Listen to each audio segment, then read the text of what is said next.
রাজস্থানে এক ব্যবসায়ীকে খুন করে কলকাতায় গা ঢাকা দিল 4 জন দুষ্কৃতী, যারা আদতে গুজরাটের বাসিন্দা। বৃহস্পতিবার অর্থাৎ গতকাল টান টান রুদ্ধশ্বাস নাটক সল্টলেকের পূর্বাচল আবাসনের সিসিটিভি ফুটেজ আপনাদের সামনে রেখেছি। 4 জন দুষ্কৃতীকে ধরতে এভাবে একেবারে রুদ্ধশ্বাস অভিযান চালায় পুলিশ। ইতিমধ্যেই 3 জনকে আটক করেছে পুলিশের গুন্ডা দমন শাখা। 1 জন দুষ্কৃতী এখনো অধরা। গতকাল সন্ধে সল্টলেকের পূর্বাচল আবাসনে ঠিক যেভাবে ঘটনা ঘটে, রাজস্থানে ব্যবসায়ীকে খুনের পর কলকাতায় গা ঢাকা দেয় গুজরাটের 4 জন দুষ্কৃতী। 3 জন দুষ্কৃতীকে আটক করে কলকাতা পুলিশের গুন্ডা দমন শাখা। 3 জনকে আটক করা হলেও এখনো পলাতক 1 জন দুষ্কৃতী। গতকাল 4 জনই সল্টলেকের পূর্বাচল আবাসনের আশপাশে গা ঢাকা দিয়েছিল, এমনটাই খবর পুলিশ সূত্রে। রাজস্থানের দিদওয়ানা কুচমানে এক ব্যবসায়ীকে খুন করে এই 4 জন পালিয়ে আসে কলকাতায়। পুলিশি অভিযানের শুরুতেই 2 দুষ্কৃতীকে পাকড়াও করে পুলিশ। বাকি 2 জনকে ফুলবাগান থেকে সল্টলেকের পথে তারা পালায়। 1 জনকে পুলিশ ধরতে পারলেও আর 1 জন এখনো অধরা। এই মুহূর্তে সরাসরি কথা বলে নেব। আমাদের সঙ্গে রয়েছেন আমাদের 3 প্রতিনিধি। সল্টলেক থেকে রয়েছেন প্রতিনিধি সুকান্ত মুখোপাধ্যায়, ফুলবাগান থেকে রয়েছেন প্রতিনিধি সন্দীপ সরকার এবং অন্যদিকে লালবাজার থেকে রয়েছেন আমাদের অপর প্রতিনিধি ব্রতদীপ ভট্টাচার্য। আমি শুরুতেই একবার ব্রতদীপের কাছে চলে আসবো। ব্রতদীপ, ইতিমধ্যেই 3 জনকে আটক করেছে পুলিশ। প্রথমেই জানতে চাইবো যে 1 জন যে অধরা, তার সম্পর্কে কোনো নাগাল কি পাওয়া যাচ্ছে? ব্রতদীপের কাছে আসবো, তবে একবার ঘটনাস্থলে আপনাদের আগে নিয়ে যাই। সুকান্ত মুখোপাধ্যায় আমাদের প্রতিনিধির সঙ্গে রয়েছে। সুকান্ত, একবার বিস্তারিতভাবে জানতে চাইবো গতকাল সন্ধ্যায় ঠিক কি ঘটনা ঘটেছে সল্টলেকের পূর্বাচল আবাসনে। একেবারে দেখো, এম ব্লকের মোট 4টে ব্লক তোমাকে যেটা বলছিলাম, M1, 2, 3, 4, ঠিক 4 যে ভাওয়ার পরিবারের ফ্ল্যাটে প্রথমবার পাঁচিল টপকে ঢুকেছিল এই দুষ্কৃতী, সেই ফ্ল্যাটের আরও একটি গেটের দিকে আমরা রয়েছি। যে গেট থেকে পাঁচিল টপকে দুষ্কৃতী ভেতরে ঢুকেছিল এবং হিন্দিতে গৃহকর্তাকে বলেছিল যে চোর আয়া হে, অর্থাৎ সে নিজে চোরের সন্দেহে ঢুকেছে, এটাকে নিজেকে একটা সামনে এস্টাবলিশ করার সে চেষ্টা করে। এই হচ্ছে সেই ফ্ল্যাটের আরও একটি দরজা, যেটা সরাসরি কিন্তু পিছনের দিকে দরজা। এই 4টে ব্লকের কমন প্যাসেজ যেখানে এসে উঠছে, অর্থাৎ সিঁড়ির ঠিক কাছে। এই ভেতর থেকে, অর্থাৎ এই ফ্ল্যাটের ঠিক ভেতরের দিকের অংশ থেকে দুষ্কৃতী ঢোকে এবং ভেতরে গৃহকর্তাদের সাথে কথা বলে। এবং যখন সে গৃহকর্তা বুঝতে পারে যে কোনো রকমভাবে সন্দেহজনক রয়েছে এই ভদ্রলোকের গতিবিধির মধ্যে বা এই দুষ্কৃতীর গতিবিধির মধ্যে, তখন কোনোভাবে এই গেটটি ভেতর থেকে লক ছিল।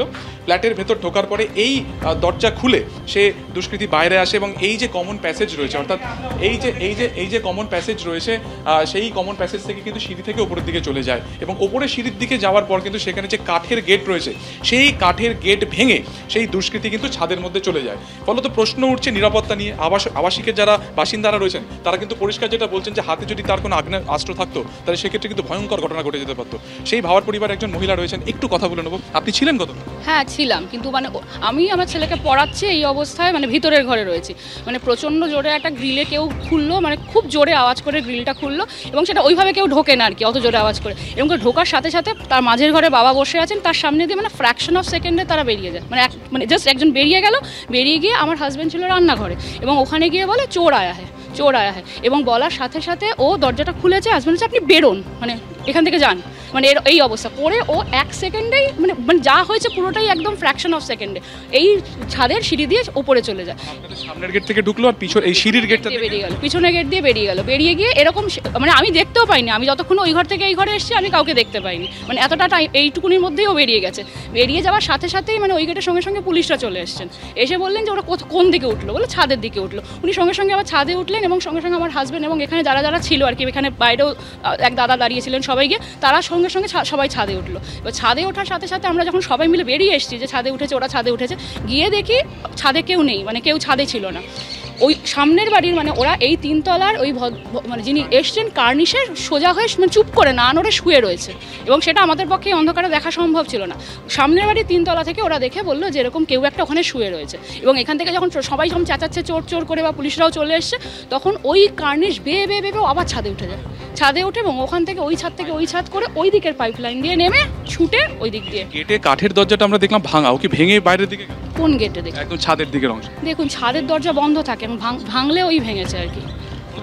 শুনতে পেলে যে যিনি গৃহকর্ত্রী ছিলেন তিনি তার ছেলেকে পড়াচ্ছিলেন এবং তিনি আচমকা কোনো একটা আওয়াজ পেলেন এবং ফ্র্যাকশন অফ সেকেন্ডের মধ্যে তিনি যেটা বললেন যে সামনের গেট থেকে ঢুকে বাবার পরিবারের পিছনের দিকের যে সিঁড়ির অংশ রয়েছে সেখান থেকে চলে যায় সোজা G+3 বিল্ডিং অর্থাৎ 4তলা বিল্ডিংয়ের ওপরে সে চলে যায়। ছাদ বন্ধ থাকে, সেই ছাদের যে কাঠের দরজা থাকে সেটাকে ভেঙে সে কিন্তু ভেতরের দিকে ছাদের দিকে চলে যায় এবং এই যে কার্নিশ রয়েছে সেই কার্নিশে দীর্ঘক্ষণ সে শুয়েছিল। নিচ থেকে তারা ঠাউর করতে পারে যে কেউ একজন শুয়ে রয়েছে, বারবার তাকে সাবধান করা হয় যে পড়ে যেতে পারে, সেক্ষেত্রে প্রাণ সংশয় হতে পারে, কিন্তু তারপরেও এই যে হাইটটা রয়েছে সেই হাইটটা টপকে সে ছাদের দিকে যায় এবং সেই ছাদ থেকে অর্থাৎ M ব্লক এটা রয়েছে এবং এটা জোড়া বিল্ডিং বলা হয়। এখানে টোটাল L থেকে T পর্যন্ত ব্লক রয়েছে। M এবং L ব্লক একই জোড়া, অর্থাৎ M থেকে L এর দিকে যাওয়ার ক্ষেত্রে ছাদ টপকাতে হয় না, ছাদটা পুরোটাই কিন্তু কমন প্যাসেজ, অর্থাৎ M থেকে L। এই যে দেখা যাচ্ছে L, এই L ব্লকের যে ছাদের অংশ রয়েছে সেই ছাদের অংশের এই যে নিকাশি যে পাইপলাইন রয়েছে অর্থাৎ বাথরুম বা শৌচালয়ের যে পাইপলাইন রয়েছে এখান থেকে খুব ফাস্ট খুব দ্রুত সে নেমে আসে এবং সিসিটিভি ফুটেজে তুমি দেখতে পাচ্ছ যে 8:35 ফুটেজে তাকে দেখা যাচ্ছে এই কার্নিশে নামতে এবং 8:36 অর্থাৎ 1 মিনিটের মধ্যে ফ্র্যাকশন অফ সেকেন্ডের মধ্যে সেই ব্যক্তি নামে, এখান থেকে নেমে মেন গেটে গিয়ে পড়ে। মেন গেট থেকে 850 মিটার দূর পর্যন্ত সে দৌড়ে যায় এবং সেখানে বেঙ্গল টেনিস একাডেমি সেখান থেকে শেষমেশ তাকে কিন্তু পাকড়াও করে, অর্থাৎ ওয়েল ট্রেন্ড অর্থাৎ প্রশিক্ষণপ্রাপ্ত। এটা কিন্তু পরিষ্কার যেটা আবাসিকরা তার গতিবিধি বা তার অ্যাকশন থেকে বা স্পষ্টত তারা কিন্তু বুঝতে পেরেছে। একেবারে সুকান্ত, তুমি আমাদের সঙ্গে থাকো এবং আবাসিকদের বক্তব্য আমরা শুনলাম এবং গতকাল যে ঘটনা ঘটেছে তারপর এখনো কিন্তু তাদের মুখে আতঙ্কের রেশ রয়ে গিয়েছে। কতটা বেপরোয়া ছিল এই দুষ্কৃতীরা যে গা ঢাকা দেবার জন্য কার্নিশে শুয়ে পর্যন্ত ছিল। আমাদের অপর প্রতিনিধি সন্দীপ সরকার ফুলবাগান থেকে রয়েছেন সরাসরি। সন্দীপ,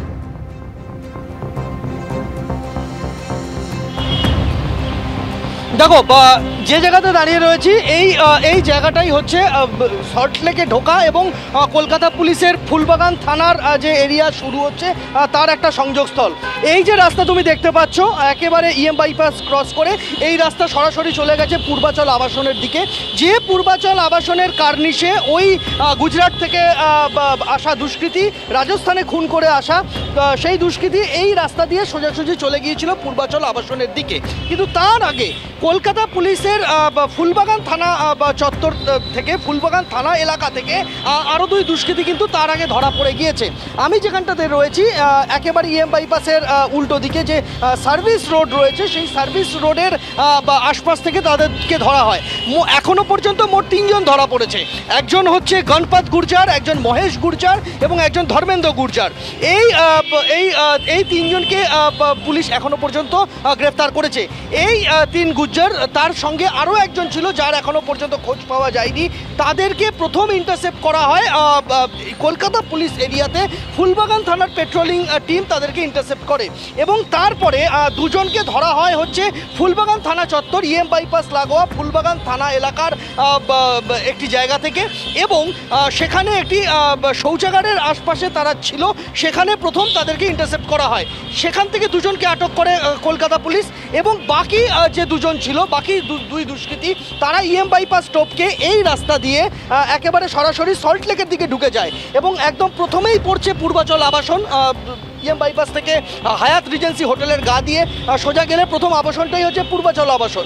সেই পূর্বাচল আবাসনের ভেতরে তারা ঢুকে পড়ে এবং সেখানে কার্নিশে একজন লুকিয়ে থাকে, যাকে পরবর্তীতে কিভাবে ধরা হয়েছে সুকান্ত তার বিবরণ দিল। এখনও পর্যন্ত 3য় দুষ্কৃতী কিন্তু অধরা রয়েছে, তার খোঁজে তল্লাশি। 4র্থ দুষ্কৃতী অধরা রয়েছে, তার খোঁজে তল্লাশি চলছে। 3 জনকে গ্রেপ্তার করেছে কলকাতা পুলিশ, লালবাজারে নিয়ে যাওয়া হয়েছে। আজকে তাদেরকে আদালতে পেশ করা হবে। একদমই সন্দীপ, তুমি আমাদের সঙ্গে থাকো। সন্দীপ যেমনটা জানাচ্ছিল 3 জনকে ইতিমধ্যে আটক করে জেরা করছেন পুলিশ আধিকারিকরা। লালবাজারে তাদের রাখা হয়েছে। এই লালবাজারের সামনে থেকেই রয়েছেন আমাদের অপর প্রতিনিধি ব্রতদীপ ভট্টাচার্য। ব্রতদীপ, একজন যার এখনো কোনো রকম হদিশ পাওয়া যায়নি, 3 জনকে জেরা করা চলছে, কোনো রকম সূত্র কি তদন্তকারীদের হাতে উঠে এসেছে? সামগ্রিকভাবে তদন্ত প্রক্রিয়া কোন পর্যায়ে? দেখো, যে 4 জনের কথা বলা হচ্ছে, যে খুনের ঘটনায় এরা অভিযুক্ত, এই 4 জন কিন্তু মূল অভিযুক্ত। এর আগেও বেশ কয়েকজন গ্রেপ্তার হয়েছে রাজস্থান পুলিশের হাতে, কিন্তু তারা প্রত্যেকেই ছিল সহযোগী। এই 4 জন ঘটনার পর থেকে পলাতক ছিল এবং গতকাল তাদের মধ্যে 3 জনকে ফুলবাগান থানার যে পেট্রোলিং টিম সেটা নারকেলডাঙ্গা মেন রোডের থেকে তাদেরকে আটক করে। যেটা পুলিশ সূত্রে খবর, গতকাল তারা গোপন সূত্রে খবর পান যে কয়েকজন ব্যক্তিকে সন্দেহজনকভাবে ওই নারকেলডাঙ্গা মেন রোডে ঘোরাফেরা করতে দেখা যাচ্ছে।